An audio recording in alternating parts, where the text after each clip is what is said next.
ఈరోజు కొత్తగా అపాయింట్ అయిన ఎస్పీ గారిని సతీష్ కుమార్ గారిని కలవడం జరిగింది. ఆయనకి గుంటూరుకి వెల్కమ్ చెప్పడం జరిగింది. అదేవిధంగా ఒకేసారి గుంటూరులో ఎన్నో రకాలైన లా అండ్ ఆర్డర్ సమస్యలు బాగా ఎదుర్కోవడం జరుగుతుంది. వాటన్నిటినీ కూడా ఒక రిప్రజెంటేషన్ రూపంలో ఈరోజు సార్ ముందు పెట్టడం జరిగింది. గంజాయి బాగా విపరీతంగా మనకి గుంటూరు వెస్ట్లో సరఫరా అవుతూ ఉంది.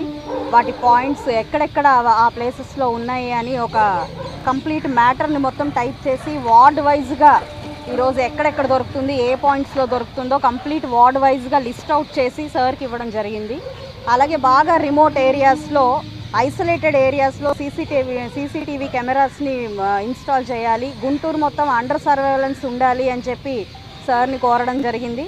ఏ ఏరియాలో ఎన్నెన్ని నీడ్ ఉన్నాయో కూడా మేము కంప్లీట్గా చాలా లిస్ట్ అవుట్ చేసి సార్ దగ్గర సబ్మిట్ చేయడం జరిగింది. ఈ రెండు ప్రధాన అంశాలు అయితే, మరొకటి ట్రాఫిక్ సమస్యలు. ఇప్పటికే అంటే 3 నుంచి 4 కంటే ఎక్కువ కూడలు లేని గుంటూరు వెస్ట్లో కూడా విపరీతమైన ట్రాఫిక్ సమస్యలను ఎదుర్కోవడం జరుగుతుంది.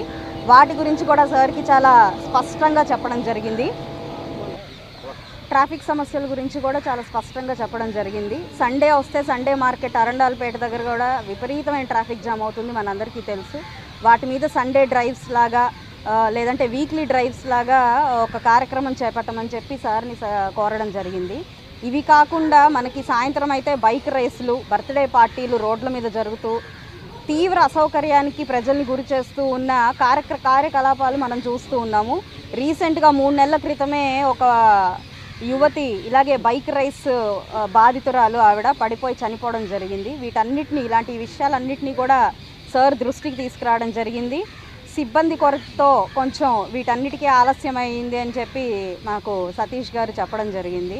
వీటన్నిటి పరిష్కారం ఆయన సత్వరమే చేపడతాను, ఆగస్టు 15 లోపు కంప్లీట్గా ఒక మంచి కార్యాచరణతో ముందుకు వచ్చి సమస్యలన్నిటి మీద దృష్టి పెట్టి ఆయన ఈ లా అండ్ ఆర్డర్ సమస్యని, గుంటూరు వెస్ట్లో ఉన్న ప్రతి ఒక్క అంశాన్ని ఆయన ఖచ్చితంగా దృష్టి పెట్టి సాల్వ్ చేస్తాను అని చెప్పి మాకు మాట ఇవ్వడం జరిగింది.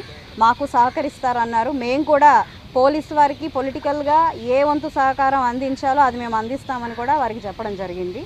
సో వీటన్నిటికీ ఒక మంచి పరిష్కారం దొరుకుతుంది అని చెప్పి ఆశిస్తూ ఉన్నాను. అది మీడియా పూర్వకంగా ప్రజలందరికీ కూడా తెలియపరచాలి అని చెప్పి కోరుకుంటున్నాను.